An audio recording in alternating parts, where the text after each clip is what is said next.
Does A.J. Brown need the ball? Is Jalen Carter going to play on Sunday in the Super Bowl rematch? And will E.J. Smith pull this knife out of my back? We'll find out next on the PHLY Eagles podcast, coming at you.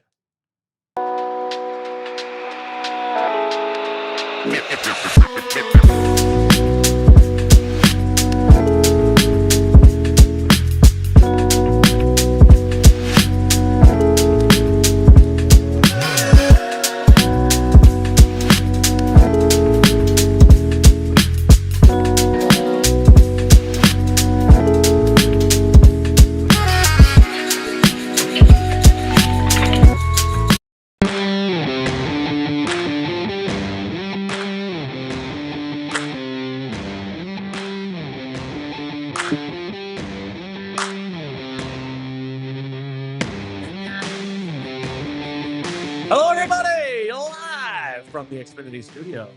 Welcome to the PHLY Eagles podcast. Bo Wulf, E.J. Smith, and we are presented by the good folks, the handsome, generous folks at Bet365 and Ashley. A lot to talk about on this beautiful Tuesday. A big day. Heard from the coordinators, EJ. We are waiting word on a potential fine or suspension for Jalen Carter from the NFL. What will they do?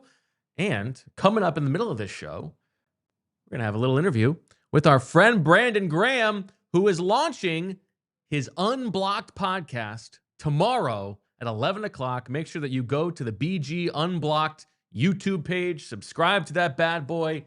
Every Wednesday, those episodes are coming to you. Very excited to have BG as a coworker of ours, EJ. Yeah, I was about to say, that's you. I was waiting for you to ask me how I'm doing. I'm doing great, by the way, and mostly because I'm excited to listen to that podcast. I mean, BG, one of my favorite players I've ever covered, one of the best personalities you're really ever going to see in an NFL locker room, and I think he's really going to take to this podcasting post-retirement life. I think he is really kind of built for it. So I'm excited to hear for the first episode for sure. Good conversation about what happened in week one and also just like life as a newly retired guy, father of similarly aged kids. Good conversation. Unblocked is such a great name, by the way. You know, I maybe got into an argument about how great the name is with somebody from the media corps today. Interesting. I'm not going to name names, but I feel like it's too late now. You gotta give us the story. it was Elliot Shore Parks. Okay. Another initial E. Okay. person. And what's his objection? He thought I oversold the name to him before it came out. I was like, "You're gonna love the name. The name is very good." And it actually feels like the kind of name that would be up his alley. Yeah, exactly. Yeah, very true. Yeah. But I was like explaining to everybody, like it's got like a triple meaning, you know, unblocked, like he unblocked people on social media, can come unblocked off the edge, and obviously now he is unblocked his opinion. So I listen, our listeners knew that already. We didn't have to explain it to them. They're smart. We have a higher IQ on average from our listeners. But if you didn't understand it, now you do, and you're welcome. You know, I'm like I said, very excited to listen to that show. And congratulations are also in order. Happy anniversary, EJ. Thank you. The big 7. Yeah, 7 years. It really does. Like everyone says like time flies, but it really does not feel like 7 years. But no, you know, shout out to Julia. What's the 7-year anniversary? Do you look those up? Yeah. Wool. Yeah, wool. Ah. So but we don't bought her a sheep. She probably would have loved that actually. But yeah, we don't really go like hard and fast on the rules. I also got her like a running jacket that she was really hinting hard that she wanted. Had she already opened it? Yeah. Yeah. I would not have broadcast I was going to say, yeah. You're giving it away. But no, 7 years. It's been great. I feel very fortunate to here's to 7 more. Here's to 70 more if I make it that far. Ooh, I mean 70. Let's do that math. Everything you know about me, do I look like somebody who would be able to kind of navigate an everyday scenario my life without Julia? Like hard no. Yeah, exactly. So shout out to Julia. Yeah, but you take it 7 at a time, you know. I'm gonna take it like 40 at a time. Wow. What happened to a day at a time? Yeah, we just got to take it one day at a time. Control what we can control. All right, we will explain a little bit later how you stabbed me in the back on this front. But let's get into the Eagles news here at the top, EJ. Give me your number one takeaway from speaking to Michael Clay, Vic Fangio, and Kevin Patullo earlier today. Yeah, I would say hearing Vic Fangio talk about the secondary was something I really wanted to hear how he felt about it. You know, Fran did a good job of maybe talking us down on Adoree Jackson after the game, explaining that, while it didn't look great against the Cowboys, maybe some of the coverage calls weren't super helpful for Adoree Jackson, and that maybe the performance wasn't as bad as we first thought that it was. So I thought we had good context about that going into this week. But hearing Vic Fangio talk about the fact that he said that he expects Adoree Jackson to start against the Chiefs. There's not like an imminent change at that position. He talked about Cooper. Do you think he would have been honest if they were going to make a change? I actually do. I think that, or at the very least, he wouldn't have been emphatic about it. He said, the question was, will Adoree Jackson start? And he said, I expect him to. Okay. And when he talked about Adoree Jackson's performance, he really focused on the technique. He said he wants him to be a master technician, and that he needs to. He said when you're not perfecting your technique against a wide receiving core like the Cowboys have, it can get ugly. But again, this didn't sound like a coach that what? I'm just thinking about. I don't think that C's get degrees squares with master technician. Yeah, and maybe those two things definitely don't. If you're not burning the midnight oil in the library to get that A, I'm not so sure that you're going to be making sure you are a master technician. A proponent of C's get degrees and a living, breathing embodiment of C's get degrees in a lot of areas, I have to say, I understand where Adoree Jackson is coming from. Yeah, listen, I mean, there's a real life balance case to be made from Adoree Jackson's perspective for C's get degrees. I mean, he's made a fine living. He's still starting from a CTC standpoint. Think of the amount of hours that he's been able to get back in his life by not going for that A and becoming a master technician. That's a long time to spend however you want. Yeah, well, and honestly, we'll get into this throughout the week. Like, this is not the same type of matchup for him coming into this week as last week. So true. I'm interested to see how it plays out. He was asked about Jacorian Bennett, really just said he didn't have a big enough sample size to really evaluate. And then again, on Cooper DeJean, it does not sound like he wants to move Cooper DeJean outside. That is, and again, I just feel like it makes so much sense to not move him outside. I think that Vic Fangio feels the same way. Well, you spent a lot of time, probably too much time on yesterday's show talking about the Mike Hilton possibility. Obviously, the Eagles did not sign him or have not signed him yet. They brought in a host of veterans yesterday. So that was maybe a little bit cart before the horse. It was also interesting. It felt like Vic was harsher in his press conference on Drew Makuba than he was on Adoree Jackson. Yes, yeah, for sure. I actually asked him how Andrew Makuba played because he said that the Big plan, J Journo over here. The plan, I mean, this isn't a hard-hitting question. You want to flex on it. Go ahead. Well, the reason I asked it was because he said that the plan, which we saw, was Sidney Brown was going to be the safety in base, and that Andrew Makuba was going to be the safety in nickel. He said that they played more nickel than they anticipated, which I found interesting. Probably because the Cowboys, he said it turned into a 3-receiver game from the Cowboys. They were in 11 personnel out of the time, so that means that Drew Makuba played more of the game. And this is one where I am going to call BS. Oh, you think that they knew that it was going to be an 11 game? I mean, yeah. That's what fair. In the history of the Cowboys recently, and given their personnel, would possibly make you think that they're not going to lean into having CeeDee Lamb in the slot? Maybe they thought they could lean into base more against whatever they were running, though. Because there is that. Maybe it's not just the personnel groupings, but the way that the plays that they're running out of those personnel groupings. I don't buy it. Again, Vic isn't the guy who BS's. Well, I know, but this might be a matter of degrees. I don't believe that he thought it was going to be close to 50-50 base nickel. Maybe not 50-50. At no point last season did we ever see that, except maybe the Saints game. I think it's fair to take him at his word that they did not expect Drew Makuba to play as much as he did. I think that's fair. Yeah. We didn't expect him to play as much as he did. Well, some of us didn't expect him to play as much as he did. Nobody expected him to be the starter, really. We argued about this last week. Yeah, but we all agreed that we thought it was Sidney Brown. Only because of the injury. Anyway, I think he was set to start. Vic Fangio had a real no sell. Some of us no ball, Okay. Settle down. So he had a real no sell with Drew Makuba. He was kind of one of those he did fine. Yeah. And then he mentioned that he had a couple major busted coverages. He said he's hoping to see him improve next week. I think it was interesting more because I think most from an outside perspective, we thought Makuba was pretty solid, but it definitely sounds like they want more out of him. Which is probably reasonable and what you would expect from a guy, especially at that position, making his first start. Yeah. The other big thing to come out of Vic's comments I thought is what did he say about the spitter? The spitter. So he said regarding Jalen Carter, and it was Jeff McClain who wrote a great story last week about how Jalen Carter is kind of a tone setter for this defense and how he has to toe the line as like a nasty football player. This was before all this happened, and it really has kind of come to the fore now because of what happened in the game.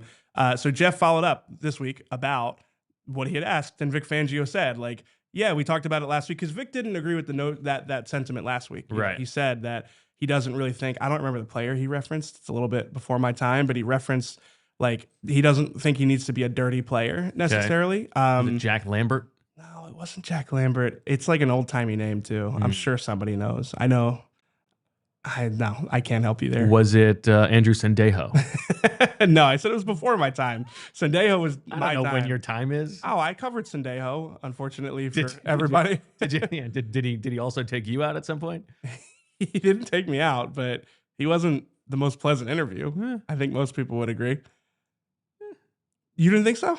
I thought he was a more pleasant interview than he would have been as a teammate because he just kept running into his guys. Would kill you as a teammate, and he would just be snarky with you as a reporter. But Yeah. As like a rookie to the beat, Sendejo was kind of tough. Yeah, I could see that. Yeah.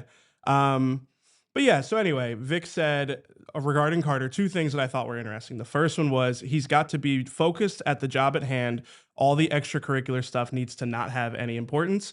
And then the more important thing that I thought that I took away from it, he was later asked about Jalen Carter like stepping into more of a leadership role, and how and it was kind of set up in a way that was like, can you talk about how he has embraced leadership or kind of taken to it? And he said to be considered a leader, actions speak louder than words, and he has to speak with his actions. So, which I mean, listen, that is totally fair. Oh, it's totally fair, but it is. I mean, if you are the leader of the defense, you can't get kicked out 6 seconds into the game. It's just a lot different of a tenor than what we've heard from Nick Sirianni when asked about Jalen Carter in any way, shape, or form. Where it is because one guy's being honest and one guy's protecting his players. Yeah, that's just the interesting difference. Yeah, no, for sure. Yeah. And I mean, I think it is. Whereas Nick in his press conference yesterday was talking about all conversations with players are behind closed doors, which is totally fair. And like, I don't think that he needs to tell us exactly what his conversations were with Jalen Carter. But yeah, I mean, let's not pretend like he did the kinds of thing that like you would want your leader to do. Sure. Yeah. Yeah. But to me, it speaks to like, as we try to figure out how this is going to play out, whether it's league discipline or team discipline, I don't think, and Vic Fangio mentioned that this is something that goes up to Howie Roseman when it comes to team discipline. I just think it is noteworthy how Vic handled this today. Yeah. So I think that's fair. Yeah. All right. Anything else from Vic that you want to get to? It was Conrad Doubler. Shout out to Zach Berman in the chat. Dirty player? I can't remember him. Conrad Doubler or the other guy? Neither one. Conrad Doubler is definitely before my time, but probably I think both of them are dirty before your player. time. In a way, that's true. I will concede that too. That is very true. They are both before my time here. All right, you want to go here? Yeah, let's just do it. Yeah, let's just get this out of the way. Listen, it's your anniversary. Yeah, but this starts, by the way, with a text like, "Hey, just so you know, I can't afford to hang around after the show tomorrow. I didn't say it like I'm going that. to dinner." Like, don't let me hold you up with casual conversation when the show is over. I meant more like work stuff. Like if we had something after today, this is the one day I can't make that work. Okay, like I've got dinner. Oh, big got friends guy over here. And he said, "Oh no, it's my anniversary." It's like, "Oh, where are you going?" And you said where you're going. And then you said it was a recommendation from someone else, someone who doesn't even live in the city. Why don't you come to me with this recommendation request? Because this was, for the listeners who maybe aren't clear why Bo is not referencing it, this was Zach Berman, and Zach Berman is 100%. First of all, I don't know who you're talking about. So why would you ask a total stranger? And second of all, you then inform me that this person doesn't even live in Philadelphia. Well, ZB is 100% on restaurant recommendations, and I think he takes them like personal in a way that's very helpful for someone I don't know. he like I think he really like internalizes like I got to find the right spot. So As if I wouldn't try to give you a good recommendation. Okay. I'm sure you would have been great. Fine. I got a history with this guy. Whatever. Speaking of litigating things here, I do have one more note from Vic Fangio. Okay. Well, Za'Darius Smith, he didn't say very much. That's not really what I'm here for. He had a quote about one forced fumble from Jihaad Campbell. Mm-hmm. He says, "I don't know who they ended up giving that to. Campbell. I think if it was a sack, they would have halved it. But they did not have it, Bo. Half it. They gave that to Jihaad Campbell. And it is time Well, come on, hold on. to crown me. No. Swooper champion of the week. You don't know that you're totally getting the beats of the week wrong. We're gonna get to this when we do Swooper on Thursday. We got to give the league 2 more days to be able to change that. Oh, giving them all the time. Now you're just stalling. I'm not stalling. That's when we do. We review it when we do the next Swooper. Yeah. Some people are familiar with the show. Others just need to go ask other people how do I get to, like, where should I go to dinner? I will listen again. I bet you this place tonight is great, and it's gonna kill you that he gave me a good recommendation. It's not gonna kill me. It's a very down the middle recommendation from somebody who probably doesn't know cool new spots. This is an old hat recommendation. If I didn't want a cool new spot, I wanted somewhere for the occasion. Well, then there are better places for that too. Oh, it's fine. Come on. Just saying. Now you're just hating. And you guys said, "Oh, we gotta wait till Monday to talk about Swooper because Byron Young was in there too. They usually change that on Monday." Still Jihaad Campbell. We'll see. We'll see when we get to Swooper. Fran is not here to defend himself. Don't be. Fran is here to defend himself. Fran is actually here in the chat. Oh, hang on. He says you said let's the wait till NFL Monday. and Now fantasy providers typically post final stat corrections for the previous week's games on Thursday morning, while most corrections happen by the end of Wednesday or early Thursday. I feel like you guys are moving the goalposts on me here.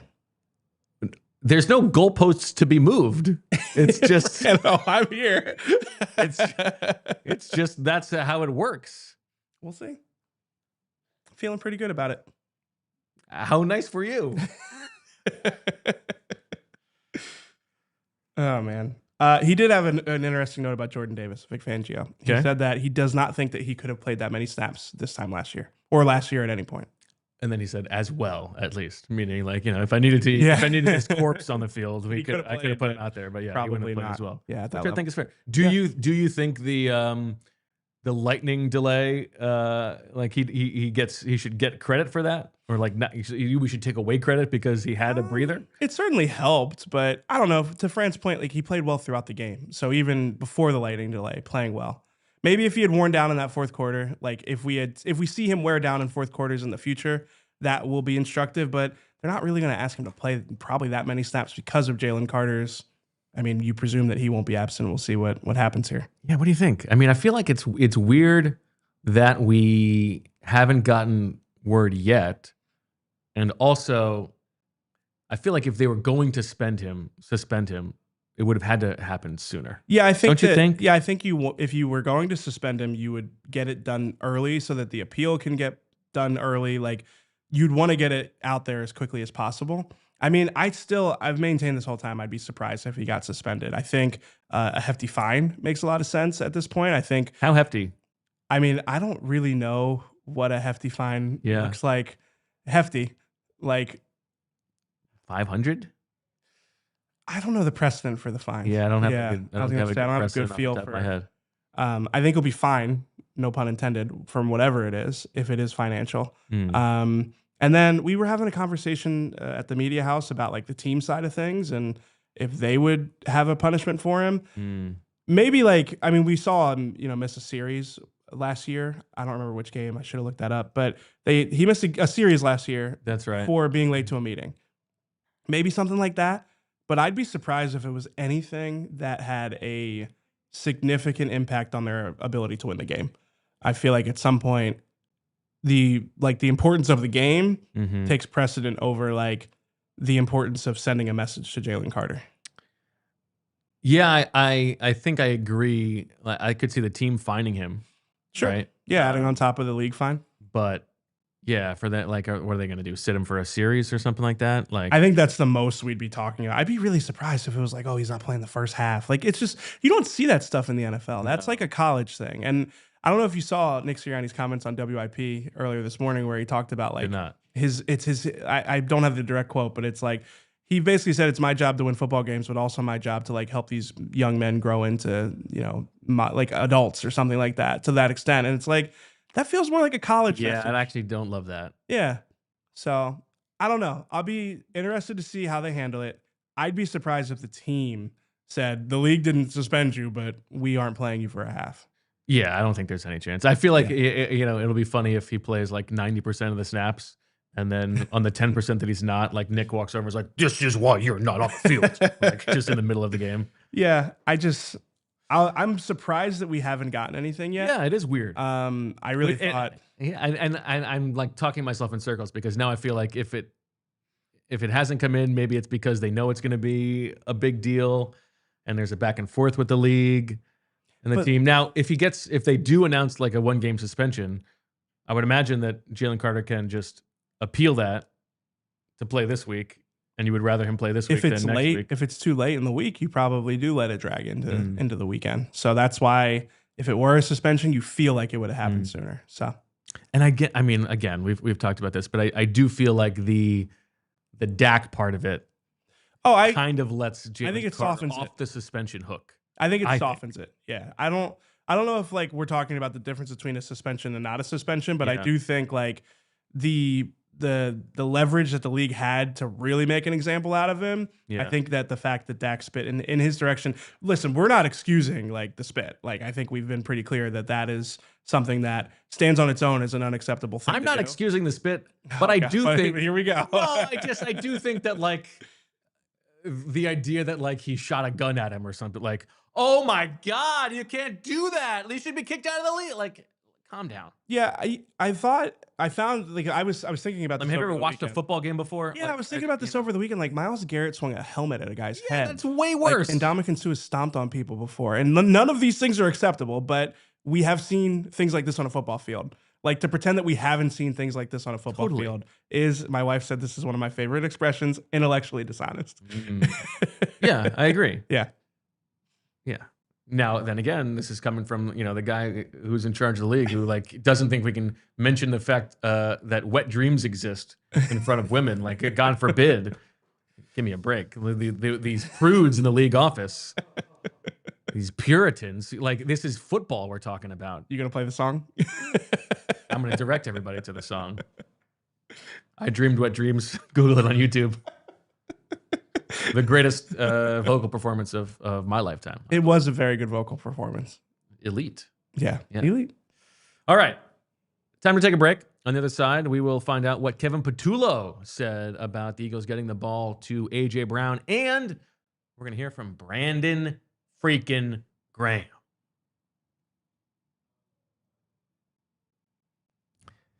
We start, though, with our friends at Cherry Hill Kia.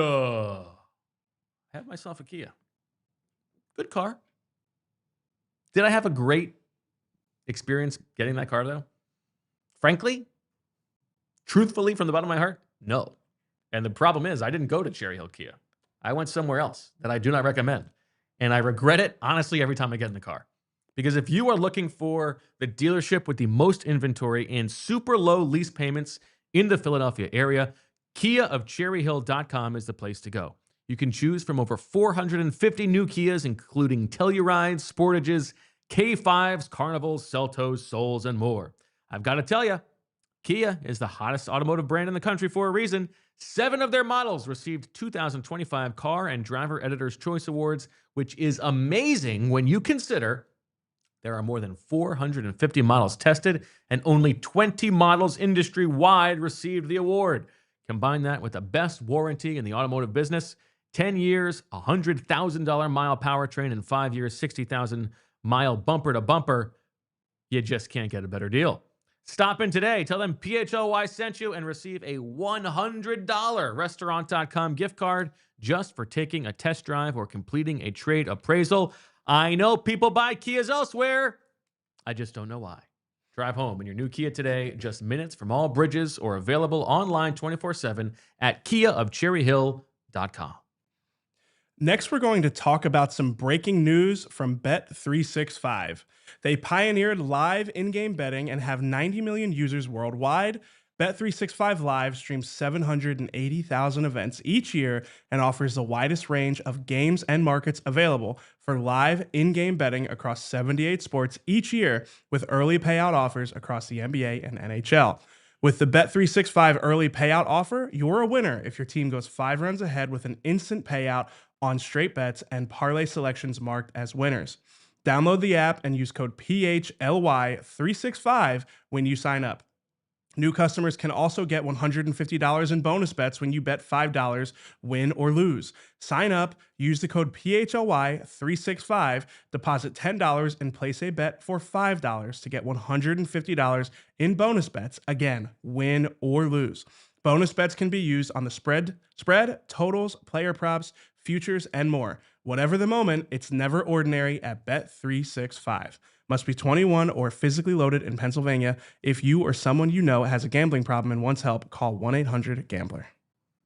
All right, EJ, it's time for the big deal. Circle back to Cherry Hill Kia. The big deal presented by Cherry Hill Kia. And the big deal here is no targets for A.J. Brown until the final 2 minutes of the game in week 1. What did Kevin Patullo, the offensive coordinator, say about the Eagles' need to get the ball into A.J. Brown's hands? Yeah, I've got 2 quotes from Kevin Patullo on this topic. He says, when you game plan, obviously the number 1 guy going in is going to be A.J., Devontae, and Dallas, which 3 number 1 guys. We wouldn't talk about let's come on. The number 1 guy is going to be 3 guys? I transcribed this verbatim. I promise this isn't my I feel grammar. like the Eagles are going to lose 16 games in a row. It's kind of in the past game, those guys are going to get the targets. Going in, we had a fair share of things that were going to go to him as the primary. Sometimes games play out like that, and that's kind of how it was. We don't want to ever force it, he said later. It's one of those games where you're trying not to force it and you're staying productive and staying on track. Those guys understand. So essentially, my read on what Kevin Patullo said today is that they did have the section on the call sheet that has 11 on it, and there are plays that they draw up for AJ, and the Cowboys did a good job taking those away. And it does seem like they kind of got away from trying to run those plays because of the way the Cowboys were playing them defensively. I also think what is underrated here is, he says those 3 guys. Devontae Smith had 3 targets. Yeah. 3 catches for 16 yards. So it's not like, it would be a different story if AJ didn't have any targets, but Devontae had this monster game. This was a game in which the Eagles only threw for 152 yards for all the reasons that you're talking about, but it was mostly Goddard and then the big play to Dotson. So, listen, I think there is a difference at this point between it is hard after week 1. This is all we've ever seen from this team this season. There's a difference between, okay, this is maybe what they're going to be like this year, versus this is 1 game out of 17, and we got to just remember that, if we were analyzing the week 10 game like it was the only game of the season, you would feel silly. Yeah, I completely agree. I feel like if you're giving me like a something or nothing, like nothing is 0, something is 10, I'm at like a 3 with this. Yeah. There are things that we saw from the Eagles offense that I actually am more, and there aren't concerns. They had a really good game. I think that we sort of lose sight of that, especially you think about the limited possessions, Sure. the way that Jalen Hurts looked. Like the scheme itself, I think that it's fair to say that there are some things that are left to be desired. But if you just look at the way that the game played out and the results from the game, I don't think that we need to spend too much time being overly concerned about most of these aspects. And the AJ target side of this, I think, I completely agree with you. If you're telling me this is what it looks like 3 weeks from now, then we can have a conversation. Sure. I do think that I actually do agree with the argument, though. At some point, you manufacture a touch for A.J. Brown, even if it is just like a bubble screen. He's the type of player that you make those exceptions for, or not even an exception. He's the type of player that you just want the ball in his hands. And I think... And Patullo sort of bristled at that notion, right? Yeah, he definitely said, that was when he was asked about that when he said, we don't ever want to force it. And I think... The sentiment from Patullo today was that the offense was efficient and that there really wasn't a need to go away from what was keeping them efficient. So it was definitely a limited scope in terms of like the passing chart from Jalen Hurts that has kind of been weaponized on social media, and the lack of targets for AJ Brown and Devontae Smith. But I understand the push-pull nature of it, and that is where we only have the one game to go off of. We spend so much time analyzing this very limited sample set. Like, we can overstate some of these things, because if AJ and Devontae each have 10 targets against the Chiefs, now this conversation doesn't feel the same way. So I think it's a limited sample size. It's something that I think there are fair criticisms to take from it, but I also think we can overstate it because it is just the one game. But I also think, I mean, we talked about it afterwards, watching the tape. Like, I don't think that AJ looked 100%. Yeah, no, and I mean, and again, it's not like there were turndowns there. There weren't turndowns. Now, this goes to your point about, I think there was a fair criticism of the Eagles offense. That is, we just lean into the fact that we have better talent than you, and we're going to win these one-on-one matchups, and there are not always enough easy buttons. Yeah, it's simple to its own detriment and also to its own benefit. It's like it's a double-edged sword how simplified the Eagles offense can be at times, and we can get into why it is that way. It's been that way for a while, but when you have players like that, you can afford to be simple most of the time. You can be as simple as, like, we talk about easy buttons. The easy button for the Eagles offense has often been AJ Brown slant route on 3rd and 5. Like, that is just the play that it's always there. It's the benefit of having a player like AJ Brown affords you that. But you do see other offenses across the NFL that have to make what's the expression? That it's a lewd expression, chicken stuff out of chicken salad. Oh, okay. Like, or chicken salad out of chicken stuff. You think that's lewd? I mean, lewd. Yeah, it's crude. I feel like lewd. Crude is better. Yeah. Crude versus lewd. Yeah. I mean, listen. Yeah, I feel lewd is more sexual. Yeah, I would agree with that. Lewd is the I Dream Wet Dream song. Crude is just like simple and inappropriate, which that expression is. So, but again, let us know in the comments. Are you team crude or team lewd? What do you prefer, crude or lewd? Hashtag crude or lewd. I hope that hashtag catches on. That's pretty good. But you do see offenses across the NFL. Lewd Nichols. That don't have as much talent as the Eagles offense, that have to get more creative. 7th floor crude. They have to get more. I'm going to try to stay on track here. They have to get more creative than the Eagles have to get.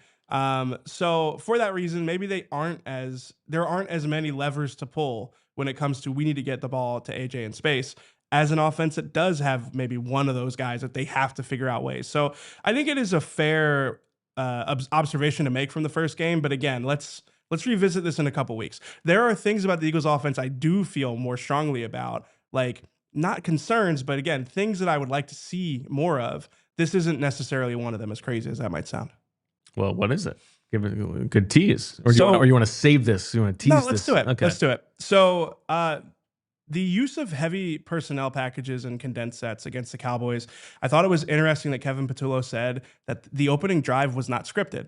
Like, it seemed to us that he'd come out with a plan. Like, we're going to do these heavy condensed sets, 2 tight ends, 3 tight ends. We're going to get fullbacks on the field. We're going to, load up the box. We're going to run at them, and then we're going to take shots. It felt like a very organized plan. It looked like an opening script. I feel like when he says it's not scripted, I feel like there's an in-between here where it's like we weren't going necessarily sequentially in this order, but I think we had a package of plays that we wanted to get to, because there are some plays where, like, very clearly one play is working off the other. Yeah, well, he mentioned that they were trying to challenge the Cowboys into doing some things defensively. I think Fran would probably have some good insight onto what they might have been challenging the Cowboys defense to do. It did seem like it seemed like they were daring them to do something with those heavy condensed sets. I want to see the Eagles lean into those. I want to see the Eagles. We've talked about, like, adding the 6 offensive linemen, having a dirty work tight end. I feel like, by the way, speaking of which, I knew we were going to get to this. Jack Stoll signed to the Saints active roster today. Feels to me like somebody was trying to poach that bad boy. I mean, it would have made a lot of sense. Yeah. So I want to see them lean into this, and there's been a lot of discourse about, like, the loaded box, the loaded boxes that the Eagles have run into. Yeah. And I do think that lacks some context about, if you're going to come out in heavy sets, you're going to come out in condensed sets, you have more players in the box. So the defense is also going to have more players into the box. This is something that Professor Selman has talked to a lot of us about. So, not to say that we are the only enlightened ones, but, he has made that point, and it's a good one to remember when you think about, okay, like, why did the Eagles run into so many loaded boxes? It's because they were in heavy sets. And Kevin Patullo was asked about that. And he said that they didn't run into as many heavy boxes as that stat might indicate, but they also didn't block well when they did have to run against heavy boxes, which speaks to the second and third tight end being Kylan Granson and Grant Calcaterra. It speaks to the fact that they aren't really getting the traction they need out of those sets. I think those sets are a good idea for the team the Eagles want to be. I just think they have to figure out how to actually lean into that, because I think it is something that they can major in. Can I push back? Sure. Why do they need to do that?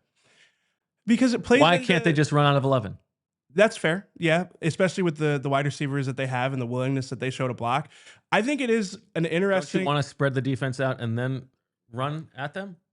If it comes at the expense of, so you're basically like saying swing the other way, where it's like you basically want to run out of 11. You want to be the best team running out of 11. Which is what they did in 22. And dare teams to play their base defense, or at least drop a safety into the box against 11. I think you can reverse engineer it the other way, where you have a condensed heavy set with two tight ends, one of which is going to be, an absolute demon in the run game. And then teams have to match up with their base defense. Teams have to drop a safety into the box. And I guess like the counterpoint to what I'm arguing for is we haven't seen the Eagles pass game really leverage that. We haven't seen them be able to go, okay, we got you in 12, we got you in 13, or we're in 12 or 13, we got you into your base defense. Now we're going to take shots over the top. We're going to take shots downfield. We haven't seen that as much. But I do think that like you could make, and I would make a real argument that the best version of this Eagles offense could be that. Especially because if they ever do unlock running into those looks, like you can see the upside there. I just think I would rather have Jihaad Dotson on the field than Grant Calcaterra probably, and versus another, a nickel. Oh, I don't disagree that their personnel doesn't match up with this right now. I would agree with that. I'm an old head. I've been around longer than you. I've seen the 12 personnel fascination come and go, the cycle. I don't, unless it perfectly fits, I don't need it. I mean, yeah, it has to be an ideal fit. You've also got Jalen Hurts, so spreading the field in theory is opening things up for him to scramble too. The run game is still there in a heavy, those heavy and condensed looks. I am very bored by 12 and 13 personnel. What do you mean? I mean, I feel like 11 is the popularized thing at this point. Yeah, that's football to me right now. I don't know. There's a concussion uncle part of me, sure. Yeah, I mean, there was some like fascination of like, what if you could get Jalen Carter in the backfield and Fred Johnson at tight end? I don't think they need that for Saquon Barkley to have a great season, and I don't think it's giving them that much of an edge. Yeah, I think, well, it didn't give them an edge against the Cowboys, but I think it's because they haven't truly leaned into it. And I guess that no matter which side of the argument you come down on, like doing the half measure isn't really ideal. Like we saw that the run game didn't work with the looks that some of those heavy and condensed looks, it didn't really work the way that they anticipated it to. Yeah, no doubt. And I do agree with what you and Fran especially have been pounding, which is, if we're going to do that, let's just bring that sixth offensive lineman on the field. I think that maybe let's throw Fred Johnson the ball, please. Maybe it's just like a football nerd side of me, but I think that there is like a way that this could look that would be very fun and very effective. Okay. But I concede to your point that like their best players aren't. It's not a 13 personnel offense. If you want to get AJ Devontae and Jihaad Dotson on the field, then yeah, and I think at that point the onus does fall on Dallas Goedert being the run blocker that he has been at times in his career. Oh, shout out to Daniel. Veiled shot. And then on the loaded box thing, I'm with you. And the loaded box, it in theory is shorthand for when you have a numbers disadvantage. When the whole point is when you have a numbers, so I kind of feel like the advanced services should be able to just count the people in the box. Yeah, I think that would be the ideal way on both sides, that would be the ideal way. Instead of saying when you're loading into a percentage of times running into a loaded box, how about just percentage of times running into a negative numbers advantage? Right. Yeah, and I think the Eagles would. I think that game specifically would not have been as staggering if that were the case, but there would be a lot of times where it is staggering because of the fact that Saquon's got that gravity. All right. Time to take our next commercial break. And on the other side, we are going to take you to Brandon Graham from the set of the Unblocked podcast, our PHLY brethren.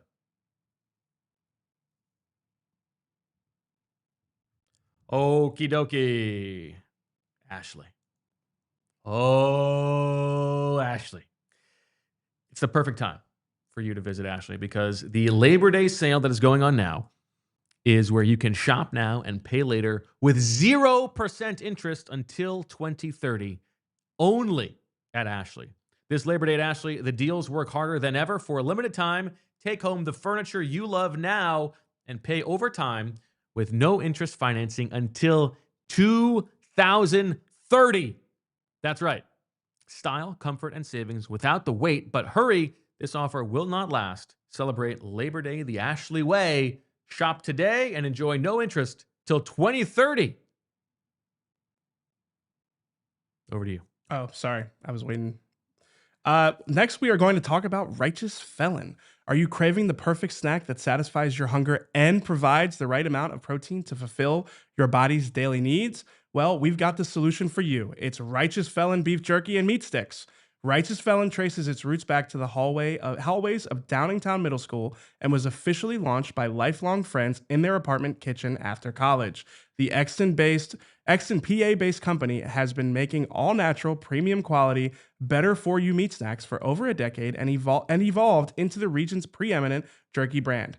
The packaging is fun and engaging, the flavors bold and tantalizing, the texture tender and soft. These are, without question, the best meat snacks around, and we're only 5% saying that because they're paying us.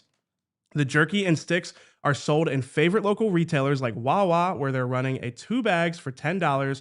Best value you'll see anywhere deal on jerky right now. Giant, Costco, Royal Farms, and thousands of independent stores. What's more, Righteous Felon helps fuel your favorite Philly athletes by working with the nutritionists of each local pro sports team to provide jerky and sticks for players to eat before and after workouts and as a refueling snack during games. So, if Righteous Felon jerky and sticks are good enough to keep Philly's pro athletes performing at the top of their games, it's got to be good enough for you, the average Joe Schmo, too. Now, if you're the kind of person who wants a deal and snacks delivered to your doorstep, you can order online at righteousfelon.com using discount code PHLY20 for 20% off. They have all kinds of cool variety packs and bundles on the site, so it's also the perfect gift for that special meat snack lover in your life. Again, that's discount code PHLY20 for 20% off your order of righteousfelon.com. Seems like there's a lot going on in the chat today.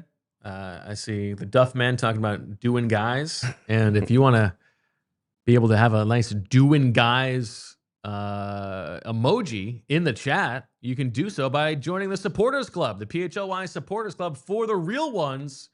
True sicko level stuff. You get access to extra exclusive content. You get the exclusive emojis. It's a nice way for you to scratch our back while we scratch yours. So, make sure you continue to like and subscribe and download, delete, all that good stuff, evangelize the show. But if you want to go next level, join that Supporters Club. I don't like a back scratch. Really? Yeah, I think I shouldn't tell you this. I shouldn't tell the listeners. We're here now. But I'm a little ticklish back there. Oh, okay. Yeah, so it doesn't work for me. Don't like a back What scratch. about can't you ask for just like a harder scratch?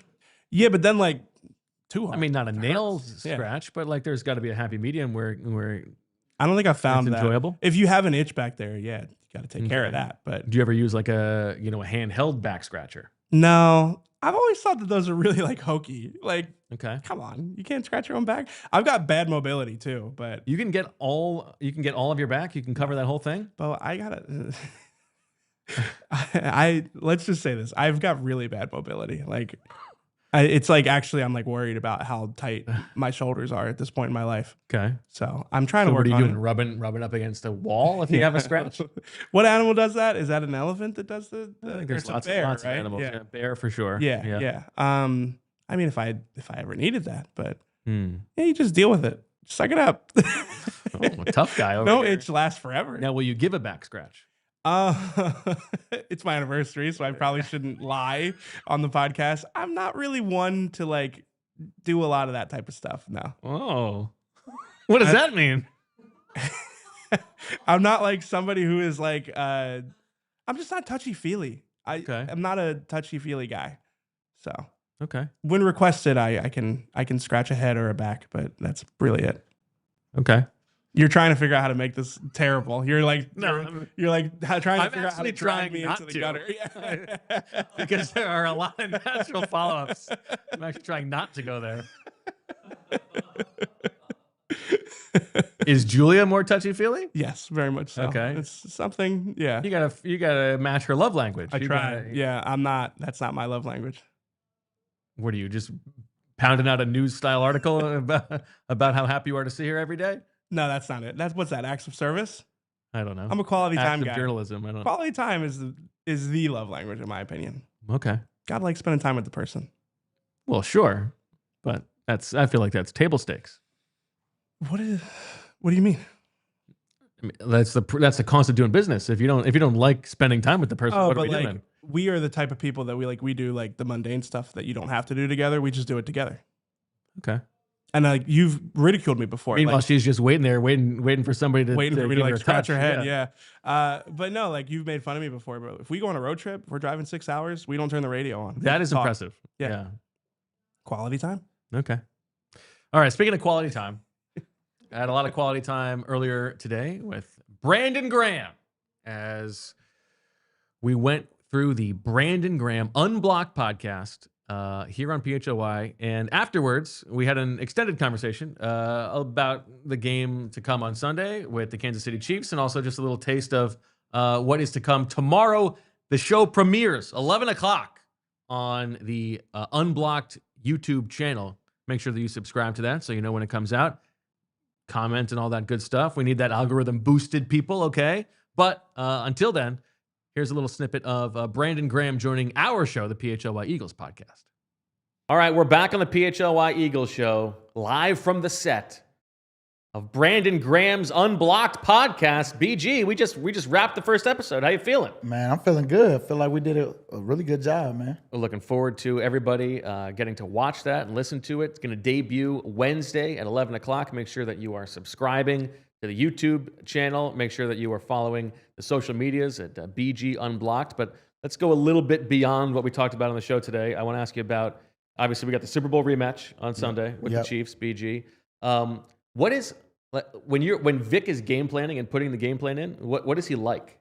Oh, he like keeping it simple. Okay. On top of just knowing the more concepts that they run, as far as he want to get this person the ball, but they got similar plays out of similar formations or different formations, but they run similar plays.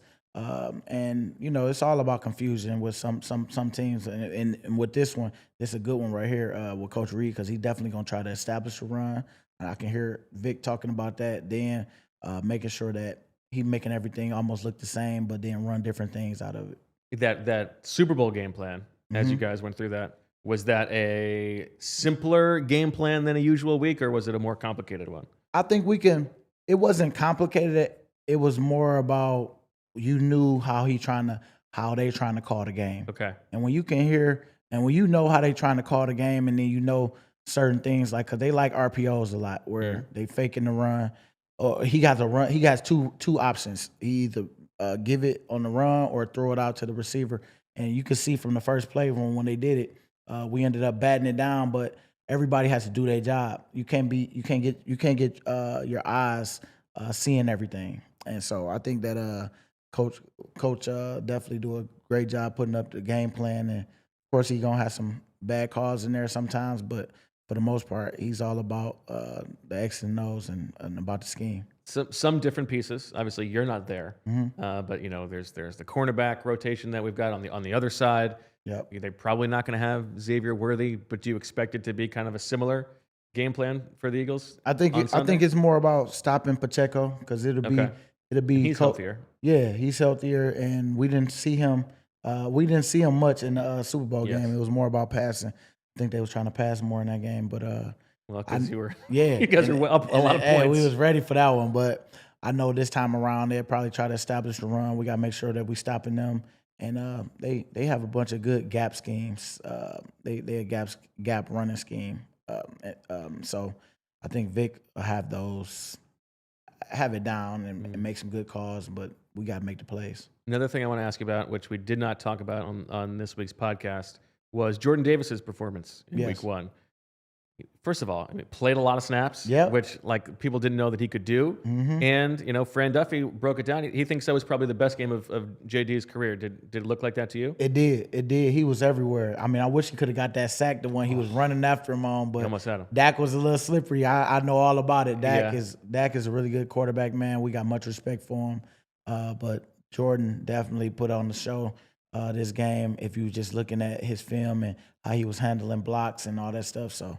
I can't wait to see him get better and better. Why do you think it is that defensive tackle in particular is a position that often takes a long time to develop? Well, I think you got a guy who came in right away, like Aaron Donald, just shine right off the rip. Sometimes it takes Hall of Famer. It's a big adjustment. It's a big adjustment from what you're used to doing, especially if you're in a different scheme than what you're used to doing, because he was a two-gap player. Now you asking him to go, and now I think that he's got a good little bit of both now, and it's just from reps after reps and learning the new scheme and learning how coaches wanted to look on film, and then still play within your game. And I really feel like JD has adjusted well, and I'm glad he had time to do it. The fitness stuff, the stamina stuff, is that something that you feel like you have seen him take pride in improving? I think he has. He came in right away looking good, and you want to make sure when you do lose that type of weight that you're not losing strength, and I don't see that at all in him. If anything, I feel like he's able to go a lot longer because of not having all the extra weight. I know all about it when I don't have the extra weight, but it ain't always easy. When you watch this game, I'm sure it's funny because most of the guys on defense, like you played with, your teammates with, what is it like for you watching like Jihaad Campbell play his first game or Drew Makuba play his first game, these guys who you haven't been through the battle with? It just brings back those memories of me just trying to let the guys know that they can trust me and they can that I can be accountable, that I'm gonna hold myself accountable, but I'm gonna help this team win in a big way, and by making my plays when they come to me. And that's what I see Jihaad did when he came out there. Both of the rookies had a play where they both tackled the guy at the same time. I was like, man, this is for years to come. You always can kind of see that, and them boys just got a knack to getting to the ball, and I'm excited for them. Eagles made an addition on the edge in Za'Darius Smith. What do you know about him? And do you think that they need an extra guy there to just sort of take some snaps away from Nolan and Jalix? Yeah, you definitely need to take some away right now, only because it's a long season. 50-some snaps in the game, that's going to hurt you a little bit if you keep it up after a while. But I think that Za'Darius will definitely come in as a leader, somebody that they can still probably get a bunch of snaps out of. And I'm sure he's trying to get his sacks up this year, trying to get to the Pro Bowl, trying to have some personal things. And I feel like he'll do a great job with this group. Now, you got to be in the stadium for the first game. And I imagine you're not going to Kansas City, right? Oh, yeah. We ain't doing nothing. What are you going to, like, what's your game day setup going to be like? My game day setup is probably some nice food trays, probably some good hoagies or some what's your go-to? Wings. Chicken cutlet. Oh, yeah. I got to get you to Farina DeVita. That's my favorite chicken cutlet in the city. Okay, Farina DeVita. Okay. No free advertising, but hey, I like it. Gotta tell the truth. Hey, I like it. Hey, I understand that. Hey, I never heard of it, but I'm glad. Now I know. Okay. Well, I feel like that's good. I'm excited. We got a long way to go. Yep. On the BG show, but we are very excited to have you here in our PHLY studios doing this all season long. I think everybody's going to have a lot of fun, getting to know. I mean, everybody knows you, but getting to know you a little bit more and getting your perspective on the season on a team that you know so well. Yes, I appreciate y'all, man, because this has been a fun ride so far, and can't wait to see what the future holds. All right. Well, we got much more to come with BG throughout the year, not only on the Brandon Graham Show, but also on the PHLY Eagles podcast. So stay tuned for more on this episode of the PHLY Eagles podcast. Back with more on the other side. I like the shot. Yeah. Like the shot of BG. It's a little different in that studio. I love that shot. Yeah, honestly, it was a great conversation. I'm really excited to hear this first episode in full, but I don't know. I could tell that you guys, you've been around each other a long time. You've got a comfortability around each other. But that's the thing. He's comfortable with everybody. Yeah, but don't tell yourself short. I think you can tell that he is a little bit more laid back with you. I know, like, I don't know. He didn't feel like, he didn't feel stiff. Yeah. And I feel like I've seen him in those settings before be that way. It's funny. I remember being there the day that he was drafted. I was still an intern at PhiladelphiaEagles.com. Rachel, my wife, then girlfriend, was watching like the Philadelphia Eagles live stream from Japan. We've all come a long way since then. It's a flex. Why is that a flex? Being in Japan? Well, she was teaching English. It's even more of a flex. It's a cool job. It is a cool flex. Yeah. I agree with that. Yeah. One of the best trips I've ever had was going out to visit. Brandon Graham lets you around his wife. That's how you know that he trusts you. Man, that was another fun day. Yeah. No, few people can say they've covered his career the way that you have, and now I'm excited to see where this podcast goes. Yeah, it should be a lot of fun. I look forward to it. So remember, 11 o'clock tomorrow, that bad boy drops on the Brandon Graham Unblocked YouTube channel, and also follow BG_Unblocked on all the social medias. We'll have plenty of clips coming your way on Instagram and stuff like that. Did you see the comment in the chat about you making millionaires and billionaires comfortable? Shout out to Chase Daniel, Plainview. I am not making any billionaires comfortable at CDP. How dare you? Oh, is he CDP?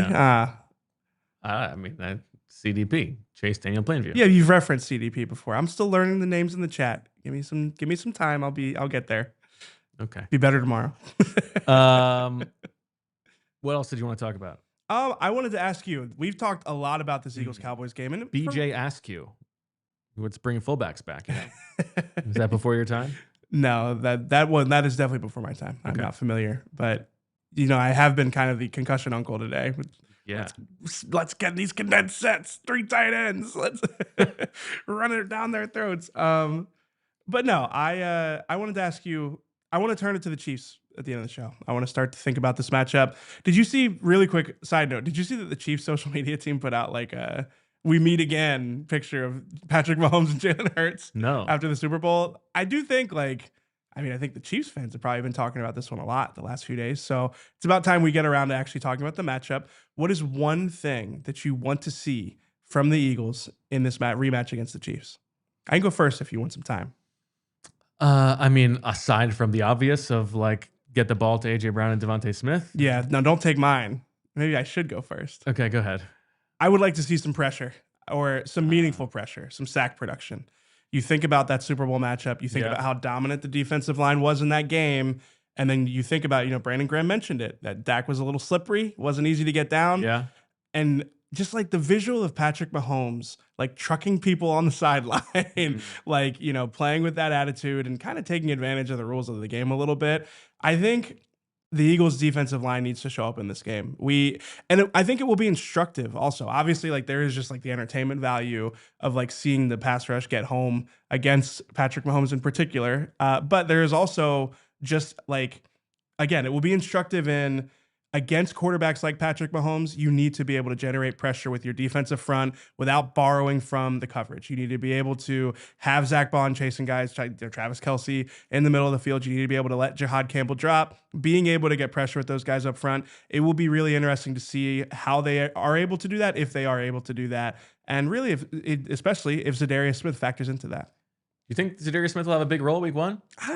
Vic Fangio didn't say very much about it. He said they need to see him. So I don't think so. I feel like the play usually is to slow play these guys, get them a couple snaps, get them integrated into the scheme. So I think it will be a lot of Nolan Smith and Jalix Hunt. But again, I think that those guys, they had good games against them a couple months ago. And where do you hope that the pressure comes from? it's got to be the interior guys, right? If Jalen Carter plays in this game like we expect him to, I think he's going to obviously be a big story coming into this game, and I could see him having a good game. Especially like you think about the Chiefs' offensive line, you only have like 2 or 3 spots that you feel really good about. Like I think Carter can be the person to draw that attention, create one-on-ones for other people, but at the same time, I think that Carter needs to be able to win even through some of those matchups. So yeah, I think it'll be a really interesting like chess game on the interior there. The question heading into the Super Bowl was, do the Chiefs go, okay, we've got Trey Smith. Yeah. We're going to just let him try to handle Jalen Carter one-on-one and then double team the other guy? Or do we really roll attention to Jalen Carter and let somebody else try to handle the second defensive tackle? They went the former. Yeah. It didn't work out. Like Jalen Carter just won that matchup. Right. We'll see how it goes this time. Yeah. What I would like to see is Jalen Carter waiting until the last play of the game to spit on Patrick Mahomes instead of doing it on the first play. I don't think the Eagles want to see that at all. And also, T. Dutton, I mean, I didn't say Ojimo was going to have 10+ sacks. I never said that. No, you said 15. No, I said that Milton Williams had 5 in the regular season said last the year. bar is and you Pro said Bowl. that the Cowboys were in the NFC Championship game. If we're going to play that game, then we can play that game. I said over 7.5. I said over 5 sacks for Moro Ojomo, and I feel fine about that. I'm not worried in the slightest. But you said a bad year for Moro Ojomo would be an improvement on Milton Williams from last year. I did not say that. And I'm learning this reframing game, and I just got to tell you, like you might create a monster here. Oh man! So what do you want to see? I'll tell you what I want to see in overtime. I honestly want to see something creative in the passing game. Yeah, that's what I want to see. I want to see I want to see a couple things schemed up to get Devontae Smith or AJ Brown open.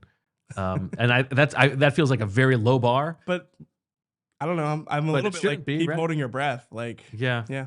But I'm not asking for every play. Give me like 3 plays where I'm like, oh, okay, that was nice. If they ran the double post with AJ in that spot that Jihaad Dotson was in against the Cowboys, does that count for you? I don't know. I would have to see it. Well, just imagine that it was AJ instead of Jihaad Dotson. Would that have felt like, okay, they you know what though? That's a fair point, because there should be credit to like running that play to Jihaad Dotson was a bit against type and probably helped not bring quite so much attention to it. This is like, I mean, we've had a nuanced conversation about it, but this has to be a very nuanced conversation about the way the offense looked, because like they played well. It's not like we said they didn't play well, but there just feels like there's another level. I guess that's the best way to describe it. It's like the amount of talent they have, it does feel like there's more for them to do. I see Zero in the chat saying that he would like to see Jalen Carter coming out in some kind of Hannibal Lecter mask. And I do think it would be fun for Jalen Carter to lean into it a little bit. Of course he's not going to, and the Eagles would be furious at him. But I think it would be funny if he had like duct tape over his mouth or something like that. I think that would be funny. I mean, yeah. I think everybody's taking this whole thing a little bit too seriously. Yeah, I think we've done a good job on the show, like not blowing this out of proportion. It's a thing that deserved to get him kicked out of the game, probably a fine, and that's it. He didn't stomp on the guy. There are way worse things that he could have done. Yeah, like I said, I feel like we've seen worse things on a football field, but they are all deservedly ejectable offenses. But yeah, there have been elements to this story that have surprised me, like how furious the league is that this happened on a national stage. And I mean, it is very funny that it was the first thing that happened in the entire NFL season. Well, Ben Van Sumeren being injured is really the first thing. Tough. Yeah. What do you expect roster-wise move for the Eagles to clear space for your boy Bank Tigsby? I think you nailed it yesterday. I think Will Shipley on IR makes sense. So, yeah. But that doesn't then why are they going through so much effort to say he is a kick returner? Yeah, and we don't even think he's a running back. I'm glad you brought this up, because I did want to clarify something. Like, I wasn't saying that my opinion was that he has like juice as a kick returner yesterday. This is like, I'm just conveying to you like the messaging I'm hearing, what I'm hearing. Yeah. So yeah, and even Michael Clay talked about that today. Like it is a limited sample size. It sounds like they watched the very limited sample size that he had. and thought that he had upside because of it. And I think that does factor into it. But yeah, I agree. It's like what they gave up for him and then the Will Shipley injury factoring in as well. I do think that obviously they view him as more than just a kick returner. So, yeah. It's an investment in the contract and the player. And and we all agree. Like, we like the player coming out of college. Yeah. So, okay. All right. You got a birthday, an anniversary to celebrate. A wedding birthday. Yeah. Oh yeah, I know. I mean, you're gonna need to solicit more advice from people who aren't from here about how to handle, presents and cards and things of that nature. But yeah, maybe I'll ask CB for some tips on how to write the card. He's not gonna like this. I mean, I don't know who you're talking about, but it sounds to me like the kind of person who is actually not the opposite of who you should be going to for advice on that front. Speaking of cards, I still have a thank you card for Sheil Kapadia that I have not given him.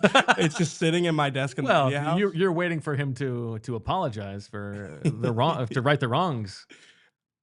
I mean, no, I need to get that card to Sheil. It's like a nice card too. I wrote all on the back of it. Like, but I wrote it like a month ago. I meant to give it to him during training camp, but then him and I don't talk when we're in person. I am absolutely guilty of this as well. Like, I will do the nice thing, and then just let that thing linger. Yes. And it's like, oh man, well now I'm just an a-hole. Yeah. No, he'll get it eventually, but it has not happened yet.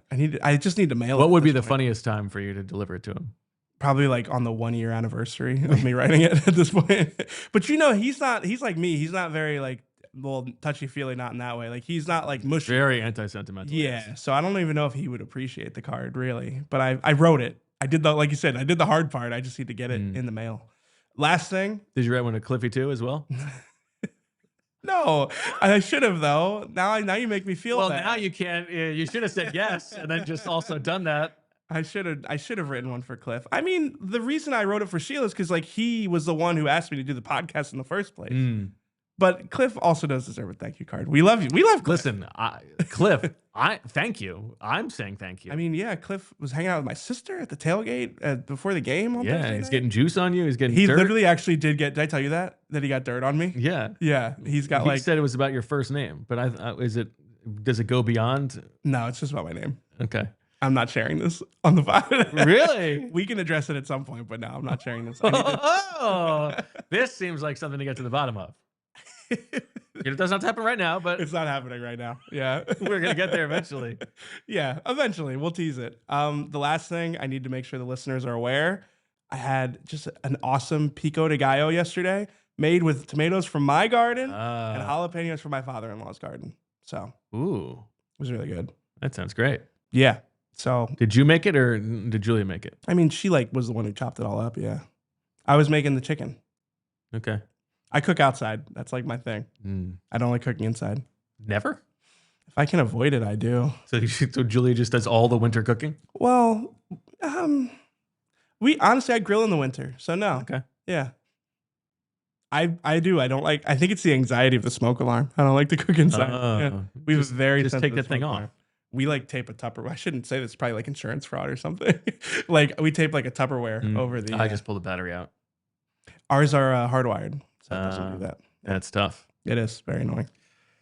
The things we do just to make sure that it's not blaring in our faces.